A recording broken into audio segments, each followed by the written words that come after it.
Hopelessness makes people do a lot of negative things. You live a depressed life.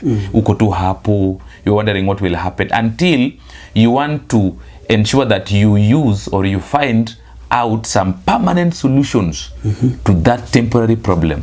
Lack of money is just temporary. Welcome to Davecha Moments. This is another episode on electrical awareness, and as usual we are here to encourage you. We are here to ensure that you have a positive family life, domestic life, wherever you are. And I hope you had a powerful week, a wonderful week. I know you are there. Sometimes you're wondering, was it really good? I don't think so. So many things are there. I didn't get this, I didn't get what I wanted. But let me tell you something. Have hope. Hopelessness is so bad. Hata Biblia inasema that faith is the substance of things hoped for. Evidence of things not seen. Yes. So please have hope on things that are not seen. Tomorrow will be better. You can't see tomorrow. Please have hope. Without hope, hopelessness makes people do a lot of negative things. You live a depressed life. Uko tu hapo. You're wondering what will happen until you want to ensure that you use or you find out some permanent solutions to that temporary problem. Lack of money is just temporary. Not that you're poor, you're just temporarily out of cash. Tomorrow will be better. Yes. So don't put permanent solutions to temporary problems. If you kill yourself, that's a permanent solution to a temporary problem. I think we are together. Yes. We are here again with Jeroboam. Umesikia hiyo? Nimesikia hiyo. Tomorrow will always change. Yeah, looking for permanent solutions on a temporary problem. You kill yourself. Yes. And the season of the problem passes when you are no more. Imagine. Nimepata hiyo. Nimepata hiyo. Yeah. We resonate with that kind of life at times. It's true. So we just have to keep on. Yes. Know that tomorrow will be better. Where we are is not the end. It's not the end. Hata Biblia inasema we are moving from glory to glory. Yani tomorrow will be better. Yeah. And that faith will help us move on and expect better things tomorrow, irrespective of what we are undergoing right now. Wow. That's very wonderful. It has encouraged me, my friend. Yes. Looking for permanent solutions for temporary problems. This reminds me of what I learned about forgiveness that God has given us. Jesus was giving something on the parable of the unforgiving servant. Unforgiving servant. He was taking accounts with these servants, his servants, the master. Then one servant was brought before him. This servant owed the master. Yes, he owed 10,000 talents. And then the servant said, "No, master, have mercy on me. Give me some little time. Be patient with me. I will settle the debt." The master releases the servant. This servant goes out and gets a fellow servant that owes him. The Bible says he chokes the fellow. Give me my... Now. This was some denarii. Okay, now this other servant does exactly what he did before the master. Give me some little time. But he does not forgive. But we know what continues in the book of Matthew chapter 18, beginning verse 21 downwards. That story is there. But what I wanted to capture is this servant was asking for some little time. Yes, some little time to pay the debt. But the master forgave. And what we would say in a tongue in scrapped off the debt. You no longer owe me anything. But he goes out thinking that he has been given time to look for money to pay. That is to Christians. Kama sisi wa Kristo, we have never understood that the God we serve, or God who created us, when he forgave us, he gave us total forgiveness. He did not leave a small portion of us to work out anything for ourselves. He finished the finished work of Christ on the cross. Finished it. Alimaliza yote. Wewe unafikiria umeachiliwa, umesamehewa kwa muda fulani utafute. Mungu alikusamea akamaliza. He remind me on Tuesday I spoke about forgiveness during our lunch hour. Oh yeah. Forgiveness is a gift. And you can never deserve it. We never deserved it. He died for us. Yes. It was a gift. It was a gift. Even us. It is a gift. Let's give people that gift. The gift we never asked for. Yes. We give even before people ask for. They don't. No, you don't ask for a gift. When did you ask? Hati unipatie a gift. Si kama slay queens. Hati nataka gift. Nataka gift ya gari. My friend, you see gift. Yes, your gift. You need demand. You need demand. Gift you don't even deserve. You don't even ask. You don't even specify. So forgiveness is a gift. Wow. So no matter what somebody has done to you, forgive. It is a gift. Just gift it. It's for your good. Viewers, let me now take the position of my host by explaining something. Yes, explain. It is Christ who has made us what we are now. Yes. That's why we begin by sharing what we learned, especially in matters God. Yes. This is what is holding us together. Even in the world out there. We have favor before people. That's why we can even talk to you. Yes. And we say now today, together with my brother here, that can you receive that favor of God wherever you go. Yes. Kama hujaokoka, please consider kuokoka. Consider. It's very essential. Consider. Things will change. Hey. Some love will come. Some warmth will come into your life. Yes. Yeah, the hope he's speaking about. Yeah, hope. Hope only comes from God. The hope of glory. The hope of glory. Yes. Christ. Yeah. Receive him, my friend. I tell you. I always say that Christ is our portion in the land of the living. Our portion in the land of the living, not the land of the dead. Of the living. He's our portion. Yes. So long as Christ is there, we are there. We are there. We have hope. We are there. As long as he lives. Yes, we can see tomorrow. I love it. Thank you so much. Thank you so much. Before we continue preaching, now today, Jero, yes. I want to talk about renovation. Renovations. Yeah, many problems arise when we do renovations. Not even renovations, even demolitions. Demolitions. Yes. You want to demolish a house without disconnecting the power, without knowing that what is the power setup of the surrounding of the establishment. Yes. And sometimes somebody wants to renovate the house, he doesn't know how the electricity runs, and then mtanenda anakata, anachimba, anakata waya, inatoa moto, some dangers. So I think we want to talk about that. So we need to be careful when you do demolitions or renovations in our houses or in different establishments. I think there should be a way of doing it. Need to understand maybe kata utiko wapi, to isolate, blah blah hizo vitu zote, so that we be safe. That is great. Please pick it up. Okay, thank you so much. This is very wonderful today, our viewers. We are talking about this thing because of scenarios we have had, things that make news headlines, as our friends in the mainstream media would say. We don't want you to make headlines with your life. We have had people even getting electrocuted because of such practices. You are innocently, you've been called to do something in the house, and then with a chisel and a hammer trying to hack the wall, you hit once and then the second, because you hold tight on these things, then you hit, it reaches where the conductor is, it has pierced through the insulator, and then you are shocked. You are electrocuted. Yes, we've had incidences where renovations have been done, the house is new, but after some few weeks the house is on fire. People thought that maybe renovations had been, in fact, people rule out the fact that electricity could be the cause of that. But because the owner of the house had limited funds, that could be one of the problems, or the advice from these contractors who want to do their part, but they don't want to advise the customer to do the whole thing wholesomely. When you do renovations of the walls, renovations of the ceiling, renovations of the roof, renovations of whatever thing, even the doors, number one should have been renovations of electricity.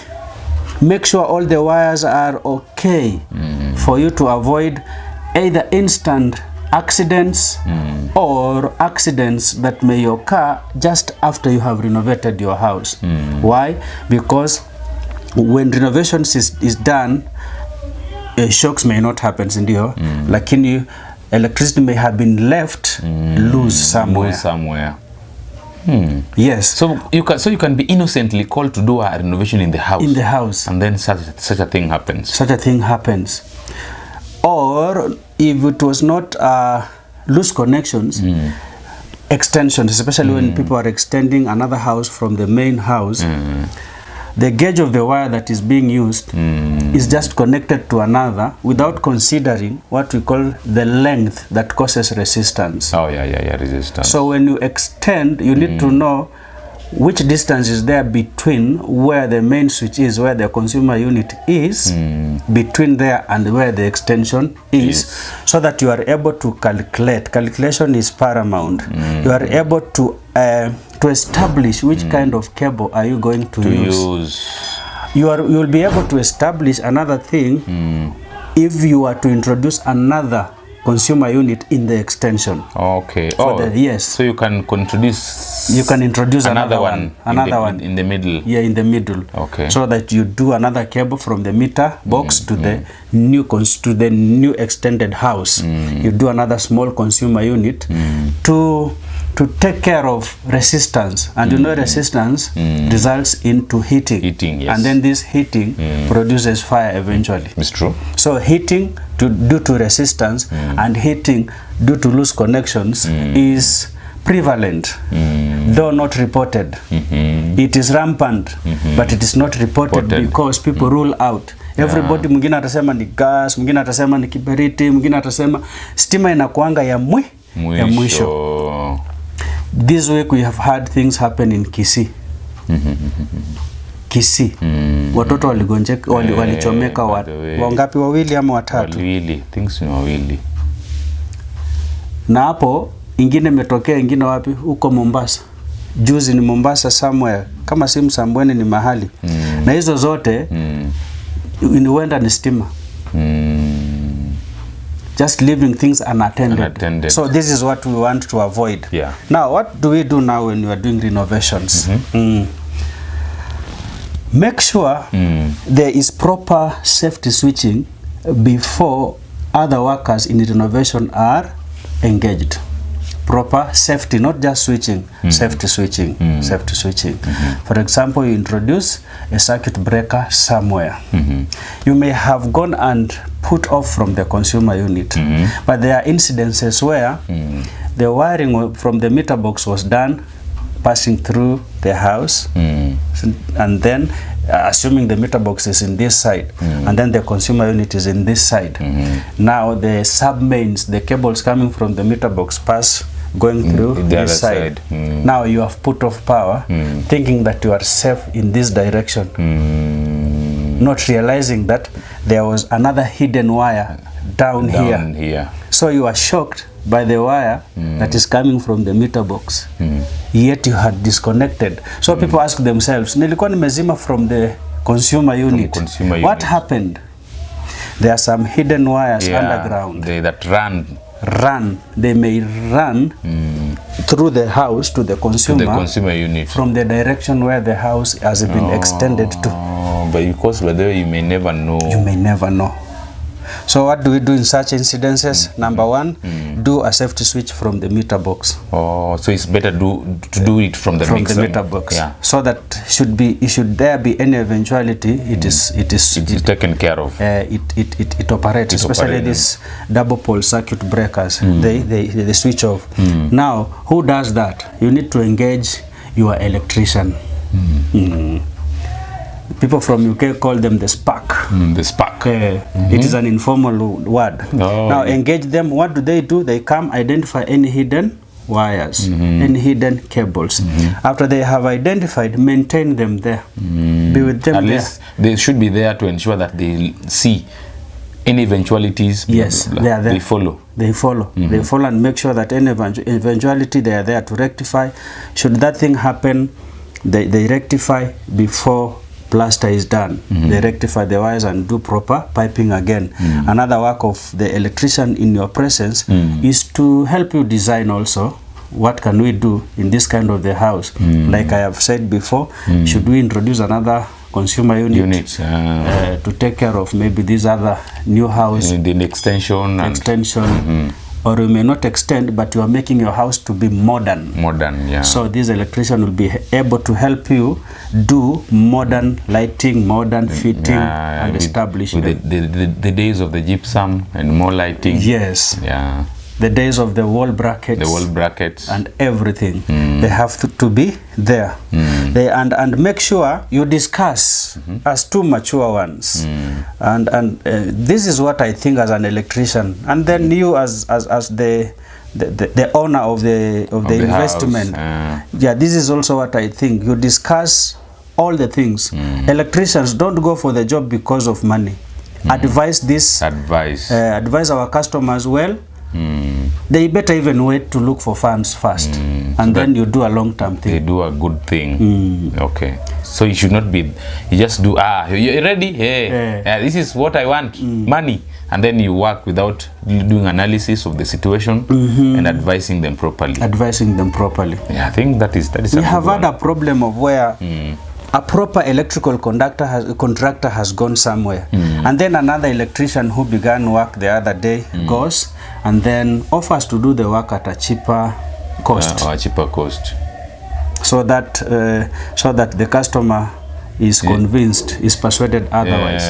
Unfortunately, most of the people are persuaded to pay less, but for unqualified job. Unskilled. And some of the things can be so dangerous. Yes. Now, now you see, we are almost finishing about that. Now, the electrician in your premise should be maintained all through the renovations. Asitoke hapo, because these other people need advice from the electrician on what they have to do in case of a bare conductor somewhere. Unapata mtu amechukua waya, ameihook hivi, hata ameihook na spade. Hivi anaanza kuinua hivi, na hiyo spade hata iko na handle ya chuma. Alafu anaiekelea mahali. And then you get people making jokes, anasema, hey, mtu alipigwa mpaka tukasikia nywele imesimama hivi. Thank God hao watu wakufangi. This thing of renovations has brought a lot of problems. A lot of problems. What other workers, other tradies, as we would call, they need to keep a distance, not approach any kind of a conductor if they don't know what that conductor is for. Conductor meaning wire. So they have to keep a distance. A safe distance. Yes, they are not supposed to be close to any conductor they don't know their work. Okay, so to make sure that they don't do that, an electrician who knows safety measures and safety precautions should be maintained around there. At least to monitor. To see, not really to work, but to monitor. Yeah, that was the word. To monitor everything that goes on around there. Okay. Yes. I think that is good. So I think we need to be careful while you're doing renovations. To be careful. Anything else? Now, when doing renovations, apart from the shocks that we get or fires, do you know we can sit in the house with hazards that are undetected? Like which one? Hey, we have what we call magnetic fields. We are introducing that today, and I shall prove one time how magnetic fields in the house can bring problems. Okay. One of them, for people to know, don't leave sockets that have not been tied to the walls unattended. Make sure they are tied back. Yes. Because magnetic fields must be there, let them be contained within the box. Contained, yes. That is the one. Okay. Okay, so they can cause problems. They can cause problems. And for the electricians, you know about ring wiring, radio wiring, and for you, do your references and know that ring wiring was introduced after the Second World War, when people had no money to buy copper wires. So they used cheaper wires. But to support the wiring, they had to do what we call ring wiring, so that the appliances get powered from 2 points for the same appliance. So they did ring wiring because there was no money to buy copper wires. But why am I saying about this thing? It is better we buy copper wires and do radio wiring. Radio wiring, we shall illustrate that. Because ring wiring necessitates a lot of magnetic fields as compared to radio wiring. Ring necessitates as compared to radio wiring. Hiyo ni English. Mimi sijaelewa chochote, nitaelewa baadaye. Otherwise, thank you so much for joining us. Thank you for joining us. Electrician, umesikia hiyo? Radio and ring wiring. Yeah, use good things, use copper wires. Otherwise, thank you so much and God bless you for joining us. Please, have you subscribed? Please, I give you this 1 minute to subscribe. Tafadhali, you are part of us. You are watching this, you are part of us. Please subscribe and support this channel. Sawa sawa. Yes. Otherwise, we appreciate you for being part of us. Thank you for joining us, and let's meet again for our next episode. Bye.